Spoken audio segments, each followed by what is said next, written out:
और बुराई पर अच्छाई की जीत इसी को कहते हैं। माने बुराई ख़त्म हो समाज से, इसके लिए हम ये पैगाम देते हैं और उनका जश्न मनाते हैं, उनको याद करते हैं इस मौके पर।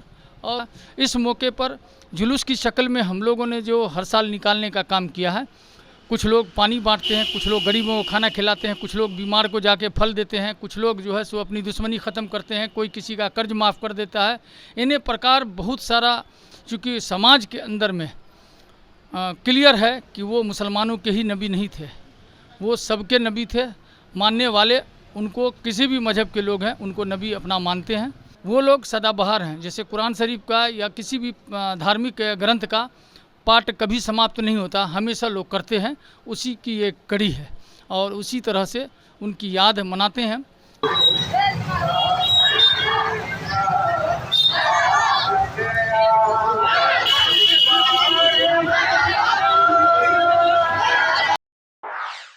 इसी सबके काट के लिए वो आए थे कि नहीं, नफ़रत ख़त्म करो, मोहब्बत का पैगाम दो, हर भाई से प्यार करो, चाहे वो पड़ोसी क्यों नहीं हो। पड़ोसी में क्या हिंदू, क्या मुसलमान, क्या सिख, क्या ईसाई, सबके साथ हुस्न सलूक अच्छा करो। इसी पर किसी शायर ने खूब कहा कि एक ही सफ़ में खड़े हो गए महमूद आयाज, न कोई बंदा रहा न कोई बंदा नवाज। नमस्कार, मेरा नाम नेहा झा है और आप देख रहे हैं फ्रंटलाइन 24। आपको बता दें कि आज ईद मिलाद उल नबी है, तो आज उसकी वजह से बहुत जगह पे छुट्टी भी है और आज ईद मिलाद उल नबी मुस्लिम समुदाय जो है उनके द्वारा मनाया गया है बहुत जोश से। और उसी में अमानुल्लाह खान जी जो है उनके द्वारा मधुबनी में जुलूस निकाला गया। हम बात करते हैं कि आखिर इस पर्व, ये जो पर्व मनाया जाता है उसके पीछे क्या कारण है, क्या सब चीज़ें इस पर्व में होती है और इनके द्वारा जो जुलूस निकाला गया है उसके बारे में भी जानते हैं कि जुलूस निकालने के पीछे का क्या कारण था। बहुत बहुत स्वागत है आपका हमारे चैनल में। आपका बहुत बहुत शुक्रिया। आज जो आपके द्वारा से आई, हम आपका इस्तकबाल करते हैं जी। आज आप लोग के द्वारा जुलूस निकाला गया था, सबसे पहले बताइए कि क्या कारण था जुलूस निकालने का? कारण इसका कुछ नहीं है, ये चूँकि हमारे आखिरी पैगंबर हजरत मोहम्मद मुस्तफ़ा सल्लल्लाहु ताला अलैहि वसल्लम की यौम विलादत, मतलब पैदाइश का दिन है, उनके पैदाइश का ये दिन है। इस मुबारक मौके पर हर साल की तरह इस साल भी जुलूस मोहम्मदी सूरी हाई स्कूल के मैदान से अंजुमन इत्तेहाद मिल्लत के बैनर तले निकाला गया है। दुनिया को अमन और शांति का पैगाम देने के लिए ये काम किया जाता है कि हमारे पैगंबर सिर्फ हमारे पैगंबर नहीं हैं, बल्कि कायनात के, दुनिया के पैगंबर हैं। उसमें किसी मज़हब की कैद नहीं है। वो रहमत बन के आए दुनिया के अंदर में। उन्होंने जो अपना पैगाम दिया, दहेज जैसी नालत पे, बुराई पे उन्होंने अंकुश लगाया, सूद पे अंकुश लगाया, उन्होंने माने झूठ पे अंकुश लगाया। उन्होंने इस तरह से वैसे जो समाज में कुर्तियाँ थी, बुराइयाँ थी, उसको ख़त्म करने के लिए वो आए और वो उन्होंने कोशिश से अपने ख़त्म किया। और यही वजह है जो आज पूरी दुनिया उनके तरफ मुखातिब है, माइल है और उनको चाहती है और मानती है, उनके उपदेशों को फॉलो करती है। क्योंकि समाज के अंदर में क्लियर है कि वो मुसलमानों के ही नबी नहीं थे, वो सबके नबी थे। मानने वाले उनको किसी भी मज़हब के लोग हैं उनको नबी अपना मानते हैं और उनके बताए मार्ग पर चलने वाला इंसानियत को, मानवता को कभी तार तार नहीं कर सकता, धोखा नहीं दे सकता, उसके साथ कोई दुश्मनी नहीं कर सकता।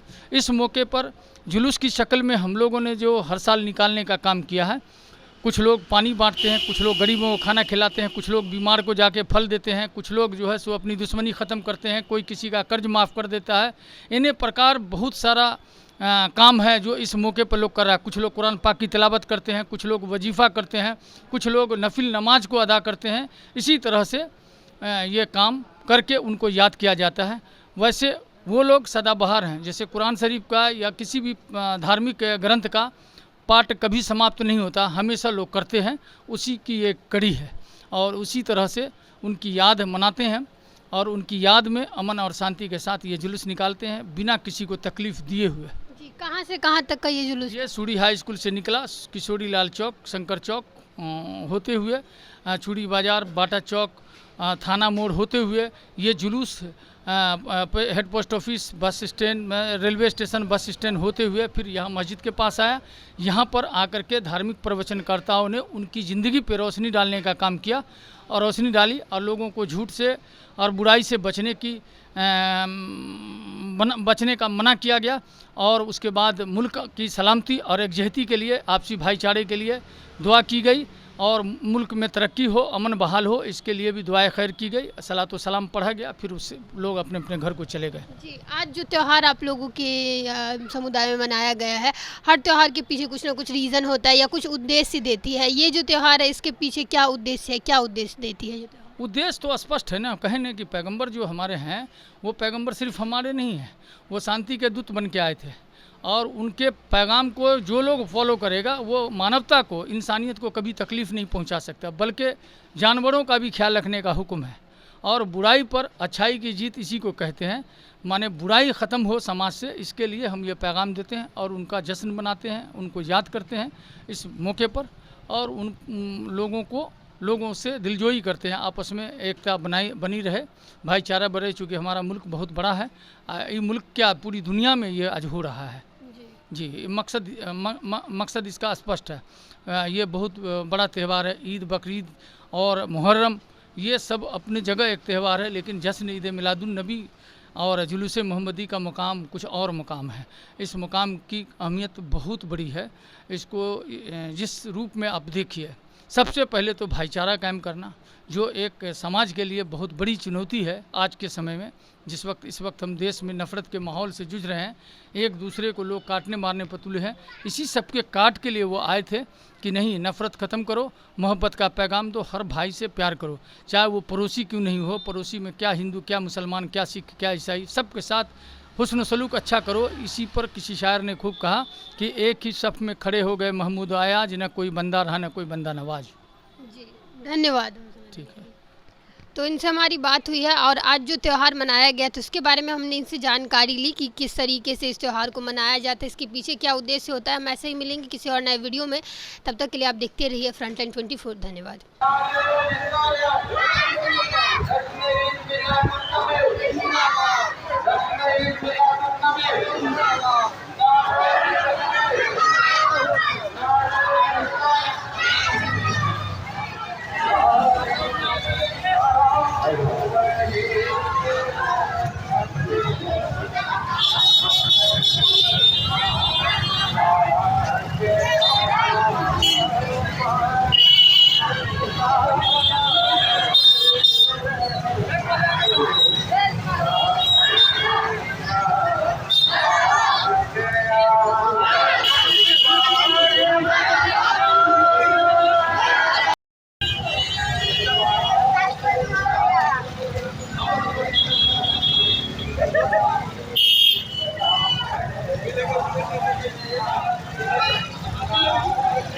आपका ठीक है, आने में ठीक है, बोलो तो सब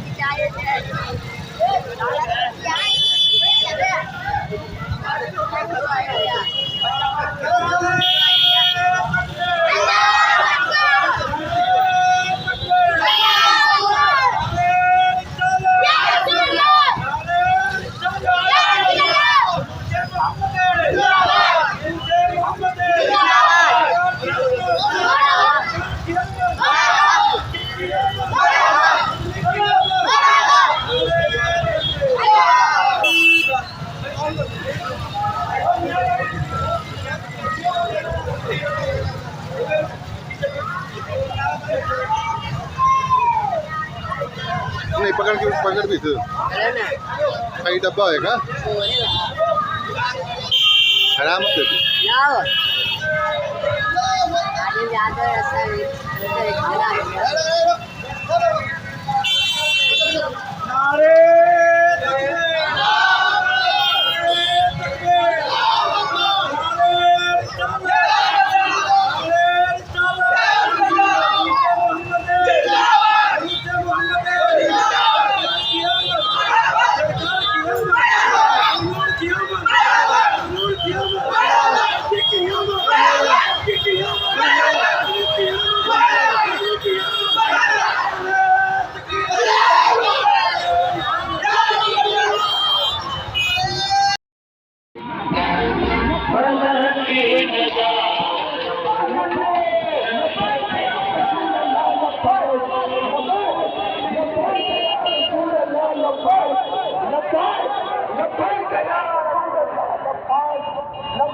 है।